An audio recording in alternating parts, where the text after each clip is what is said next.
முதலில் அவர்கள் கம்யூனிஸ்டுகளை தேடி வந்தார்கள், நான் எதுவும் சொல்லவில்லை. அடுத்ததாக அவர்கள் யூதர்களை தேடி வந்தார்கள், நான் எதுவும் சொல்லவில்லை.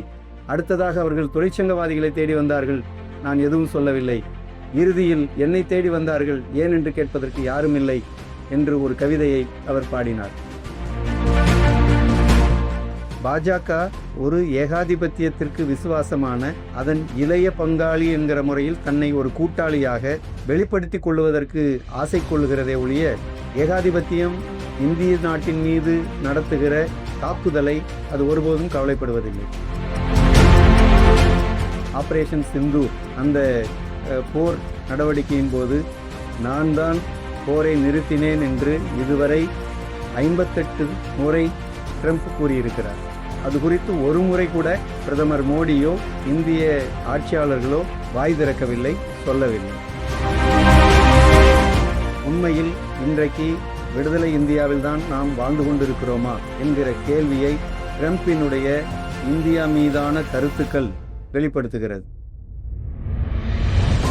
இந்த ஒப்பந்தம் முழுவதும் இந்த ஊடகங்களை பாதிக்கப் போவதில்லை. இந்த ஒப்பந்தம் முழுவதும் இந்தியாவின் பெருமுதலாளிகளை பாதிக்கப் போவதில்லை. இந்த ஒப்பந்தம் முழுவதும் விவசாயிகளை பாதிக்க இருக்கிறது, பால் உற்பத்தியாளர்களை பாதிக்க இருக்கிறது, பல்வேறு விளைச்சலுக்கு சொந்தமான நபர்களை பாதிக்க இருக்கிறது, பல்வேறு விதமான சிறு குறு உற்பத்தியாளர்கள் என்கிற முறையில் இருக்கிற செயல்பட்டு கொண்டிருக்கிற தொழில் உற்பத்தியாளர்களை அது பாதிக்க இருக்கிறது. வணக்கம். அமெரிக்க அரசுடன் இந்தியா கட்டற்ற வர்த்தகத்தை உடன்பாடு செய்து கொண்டிருப்பதாக அமெரிக்க அதிபர் ட்ரம்ப் அவருடைய ட்விட்டர் பக்கத்தில் அவருடைய அரசு செய்தி வெளியீடாக வெளியிட்டிருக்கிறார். இந்த அறிவிப்பை ட்ரம்ப் அவர்கள் அமெரிக்க நாட்டின் தலைநகர் வாஷிங்டனிலிருந்து வெளியிடுகிற போது இந்தியாவினுடைய அயலுறவுத்துறை அமைச்சர் ஜெய்சங்கர் அமெரிக்காவில் இருந்திருக்கிறார். இந்தியாவினுடைய பிரதமர் இது குறித்து இந்த வர்த்தக உடன்பாடு நாங்கள் செய்து கொண்டிருக்கிறோம் என்பதை இதுவரை முழுமையாக தெளிவுபடுத்தவில்லை. இந்தியாவினுடைய வணிகம் மற்றும் நாடாளுமன்ற விவகாரத்துறை அமைச்சர் பியூஷ் கோயல் இது பற்றி வாய் திறக்கவில்லை. உண்மையில் இன்றைக்கு விடுதலை இந்தியாவில்தான் நாம் வாழ்ந்து கொண்டிருக்கிறோமா என்கிற கேள்வியை ட்ரம்பினுடைய இந்தியா மீதான கருத்துக்கள் வெளிப்படுத்துகிறது. ஏற்கனவே பாகிஸ்தானுடனான ஆபரேஷன் சிந்தூர் அந்த போர் நடவடிக்கையின் போது நான் தான் போரை நிறுத்தினேன் என்று இதுவரை 58 முறை ட்ரம்ப் கூறியிருக்கிறார். அது குறித்து ஒரு முறை கூட பிரதமர் மோடியோ இந்திய ஆட்சியாளர்களோ வாய் திறக்கவில்லை, சொல்லவில்லை. பாஜக ஒரு ஏகாதிபத்தியத்திற்கு விசுவாசமான அதன் இளைய பங்காளி என்கிற முறையில் தன்னை ஒரு கூட்டாளியாக வெளிப்படுத்திக் கொள்வதற்கு ஆசை கொள்ளுகிறதே ஒழிய ஏகாதிபத்தியம் இந்திய நாட்டின் மீது நடத்துகிற தாக்குதலை அது ஒருபோதும் கவலைப்படுவதில்லை. கடந்த ஜனவரி 3ஆம் தேதி வெனிசுலா நாட்டினுடைய அதிபர் நிக்கோலஸ் மதுரோ அவருடைய இணையர் இருவரையும் இறையாண்மை கொண்ட அந்த நாட்டிற்குள் புகுந்து அமெரிக்காவினுடைய விமானப்படை வீரர்கள் கைது செய்து நாடு கடத்தினார்கள். இப்போது இந்த மாதம் பிப்ரவரி மாதம் 3ஆம் தேதி இந்தியா என்கிற ஒரு மிகப்பெரிய ஜனநாயக நாட்டில் பொருளாதார கொள்கையின் இறையாண்மையில் ஒரு மிகப்பெரிய தாக்கத்தை அமெரிக்க அரசு ஏற்படுத்தியிருக்கிறது. அந்த தாக்குதல் அனைவராலும் கண்டிக்கப்பட வேண்டிய தாக்குதல். கம்யூனிஸ்ட் இயக்கங்கள் அந்த தாக்குதலை கண்டித்திருக்கிறார்கள். பல்வேறு ஜனநாயக அமைப்புகள் இந்த தாக்குதலை கண்டித்திருக்கிறார்கள். ஏன் அமெரிக்காவோடு இந்த கட்டற்ற வர்த்தகம் கூடாது என்று சொல்லுகிறோம்? ஏன் பாஜக மௌனம் காக்கிறது? பங்குச்சந்தை உயர்ந்துவிட்டது. அமெரிக்காவினுடைய அதிபர் ட்ரம்ப் வெளியிட்ட இந்த கட்டற்ற வர்த்தக உடன்பாடு காரணமாக இந்திய பங்குச்சந்தை சென்சஸும் அதேபோல நிஃப்டியும் மிகப்பெரிய அளவிலே உயர்வை சந்தித்திருக்கிறது.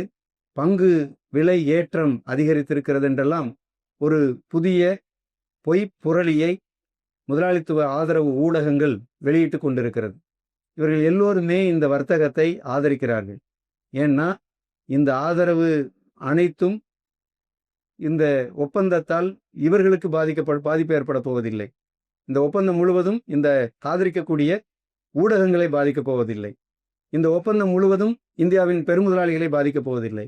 இந்த ஒப்பந்தம் முழுவதும் விவசாயிகளை பாதிக்க இருக்கிறது, பால் உற்பத்தியாளர்களை பாதிக்க இருக்கிறது, பல்வேறு விளைச்சலுக்கு சொந்தமான நபர்களை பாதிக்க இருக்கிறது, பல்வேறு விதமான சிறு குறு உற்பத்தியாளர்கள் என்கிற முறையில் செயல்பட்டு கொண்டிருக்கிற தொழில் உற்பத்தியாளர்களை அது பாதிக்க இருக்கிறது. நீங்க நல்லா பாருங்க, மோடி ஆட்சி, ட்ரம்பினுடைய தொடர்ச்சியான அறிவிப்பு, நான் தான் பாகிஸ்தானுடனான இந்திய போரை நிறுத்தினேன் என்கிற அந்த அறிவிப்பு, அடுத்து இந்தியா மீது 50% வரி என்று போட்டபோது, அதற்கு அடுத்து 500% வரி என்று குறிப்பிட்ட போது, இந்தியாவினுடைய பாஜக ஆட்சி இதற்கு மறுப்பு தெரிவிக்கவில்லை, வாய் திறக்கவில்லை, பேசவில்லை.